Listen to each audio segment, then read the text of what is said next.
Hello Virgo, Sun, Moon, Rising, and Venus signs. Kamusta kayo? Sana po ay nasa mabuti kayong kalagayan. Welcome back po sa Star Tarot. At kung bago kayo rito, welcome din po kayo. Please subscribe, like, share my videos, and leave me a comment po kung nakaresonate kayo. So, we have Virgo. We have serendipity. Napakaswerte mo. There is going to be a fated encounter dito at this is swerte, no? Virgo, this is swerte.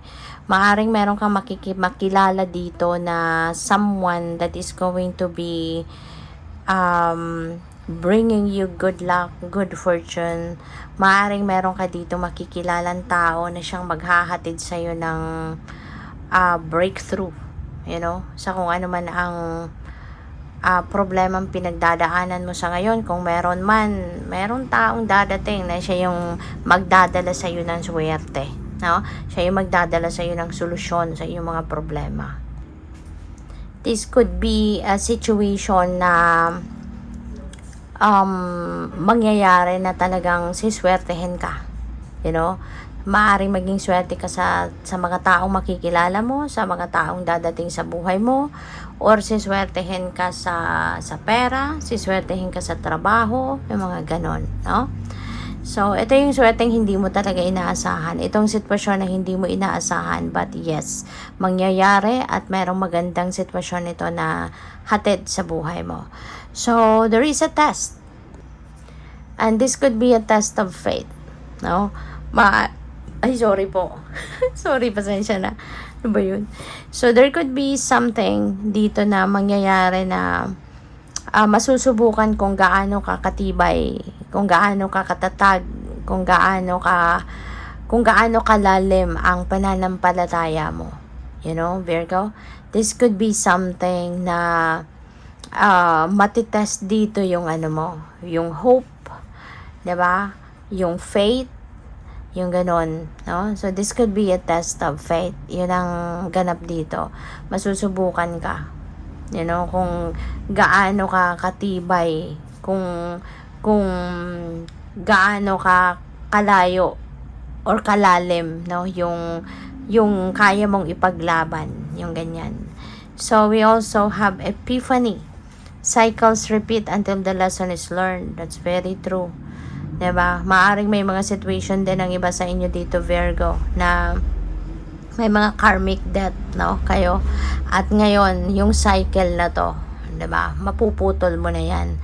Yung cycle na to is coming to an end. Kumbaga, you will be able now to break away from this karmic cycle at you will learn kung anong dapat mong matutunan sa pangyayaring ito. Kaya kung ano man ang pangyayaring ito na, alam mo yun, pabalik-balik na lang, diba? Yung minsan, maalala mo, teka, nangyari na to dati, no? Pero ito na naman, same thing.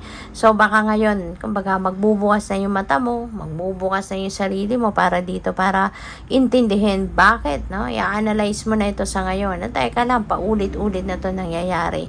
And it's because you haven't addressed that situation yet, no, ng tama. Or hindi mo pa natututunan, hindi mo pa napipick up kung ano yung lesson na hatid ng sitwasyon na to sa buhay mo. Kaya ngayon mapapaisip ka, marirealize mo na okay, so kaya pala to pabalik-balik, no? Kasi ganito ang dapat kong malaman, ganito ang dapat kong matutunan from this. So ngayon you will be able now to figure out kung anong gagawin mo rito. And after that, diba, mapapansin mo, hindi na to muling mangyayari. Hindi na to muling babalik na sitwasyon na to kasi you'll be able to address that situation na sa ngayon at malalaman mo na kung ano ang lesson na dapat mong matutunan from this. You will learn that. Kaya, that's it. That's the end of it. Tutuldukan mo na to kung ano man ang cycle na ito. So, maraming salamat, Virgo, for subscribing. And if you haven't subscribed yet, subscribe na po kayo. And also, maraming salamat din for not skipping the ads kasi malaking bagay po yan sa akin. I appreciate your time and support. And kung gusto po ninyo na mag-join sa membership, just click the join button po sa baba ng video. Thank you po. So, we have yin-yang, balance. Okay? Ito yung malakas na panawagan sa inyo sa ngayon. Bring the balance back in your life. Kasi maaaring si Virgo kasi napaka-workaholic ninyo, 'di ba? Marami kayong ginagawa. You're also best in multitasking.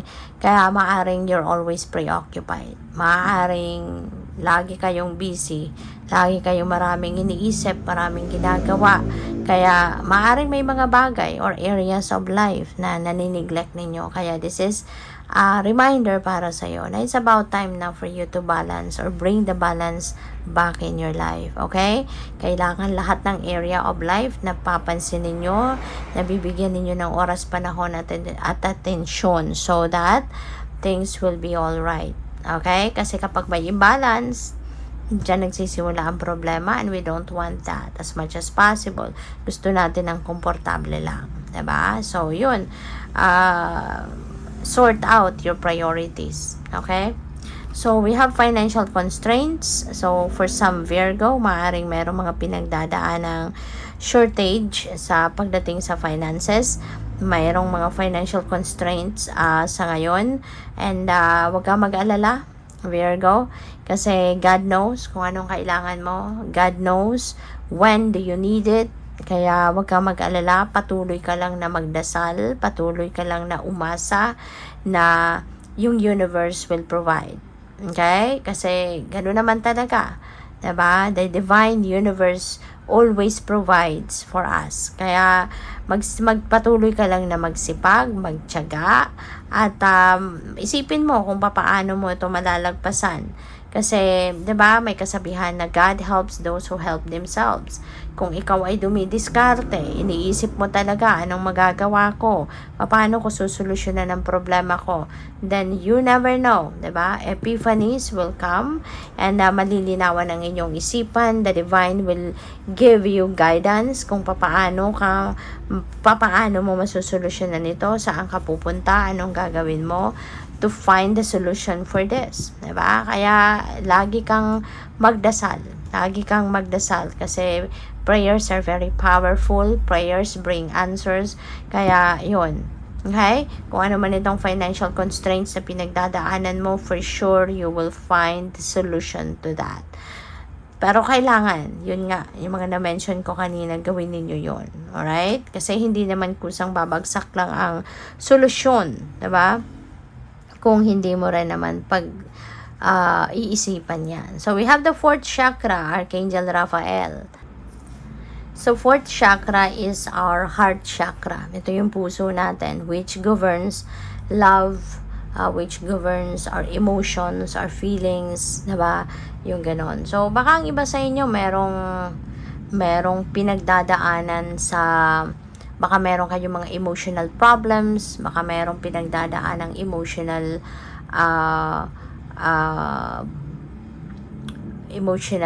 baggages, no, na nandiyan pa sa puso ninyo na maaring nagpapahirap sa inyo. But with the help of Archangel Raphael, maaari, no, na yan ay mag-heal na sa ngayon. Maaring bibigyan ka, papadalhan ka ni Archangel Raphael, might touch your heart, no, at magiging magaan na ang inyong pakiramdam. Possible na bibigyan ka dito ng healing energy, no? Healing energy will flow through you sa puso mo para na magamot na kung ano man ang emotional baggages na meron ka. Kaya maaring yung healing, no, dadating na. Maaring yung healing paparating na. Kaya eventually mararamdaman mo, no, na magbabago na ang inyong pakiramdam. Siguro magkakaroon ka na din dito ng acceptance, ng forgiveness, no, at yun na ang magiging simula ng paggaan ng inyong pakiramdam at marirelease mo na kung ano man yung mga emotional baggages and emotional wounds na meron ka. Okay? So, saglit lang po, mayroong mga nalaglag. So, ayan. Pasensya na. So, ito talaga yung mga nalaglag. Oh. So, unahin natin si lovers. So, most likely, yung yung fourth chakra na to, related ito dito, no? So, baka merong sitwasyon dito sa inyong love life, no? Pwedeng nagkaroon dito ng paghihiwalay, maaaring nagkaroon ang iba sa inyo dito ng samaan ng loob, maaaring nagkaroon dito kayo ng tampuhan. So, whatever the case may be, kung ano man yung hindi ninyo pagkakaintindihan ng inyong person, that might be healed na.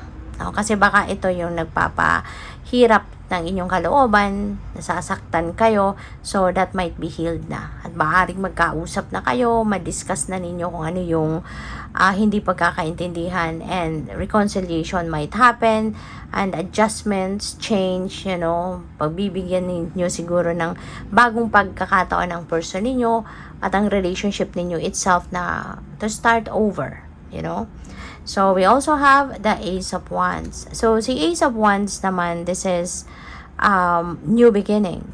No? Pero, this is about siguro bagong pagkakataon naman ninyo rito na sa trabaho siguro, related sa inyong creativity, or maaari din, na magkakaroon siguro kayo. This could be related din dito sa sitwasyon ninyo sa inyong relasyon, na baka ngayon, from here on, you will be also siguro coming up with a creative solution sa inyong problema, sa inyong relasyon. Baka ngayon, magiging creative din kayo sa pag-iisip ng bagong approach, sa person ninyo or sa relationship ninyo, kung papaano ninyo ngayon ina-navigate ang relationship ninyo with your person on a creative perspective, no? So, pwedeng ganun din ang ganap. But for some of you, pwedeng related nga yan sa trabaho, related sa opportunity, na pwedeng dumating sa inyo sa career, yung ganyan, na baka magagamit nyo na ngayon yung inyong talent, no, dito sa inyong magiging bagong trabaho. So, with the Five of Cups is lungkot, this is sadness, this is panghihinayang. So, that could still be related to your relationship. Baka meron kayong, baka nalulungkot kayo sa nangyari sa inyo, baka nalulungkot kayo sa tampuhan ninyong ito, diba? Baka nagkahiwalay. Ang iba sa inyo dito, Virgo, baka nagkahiwalay, and kaya ka nalulungkot, diba? Dahil baka namimiss mo din yung person mo, yung ganon. So, since maayos na din naman yan, so this could be yung naramdaman ninyo habang kayo ay magkaaway, habang kayo ay temporarily siguro na nagkahiwalay, yun ang ito maaring naramdaman ninyo, diba? Maaring marami kayong panghihinayang, maaring merong mga pagsisisi kayo, no? At lahat ng yan, no, maaring yan ay babawi ka sa ngayon, na magkakaayos na din kayo, your situation will be healed na, 'di ba?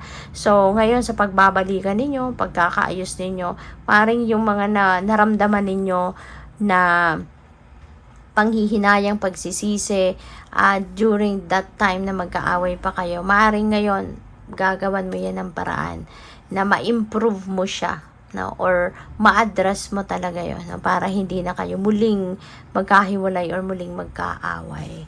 So, we have the moon energy.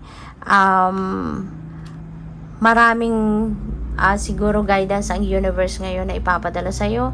So, pay attention to that. Okay? Epiphany talaga is very strong ngayon. Maraming ideas, maraming divine guidance ang ipapadala sa iyo ng universe sa ngayon that could help your relationship. Okay? Kung paano ninyo ito aayusin, no?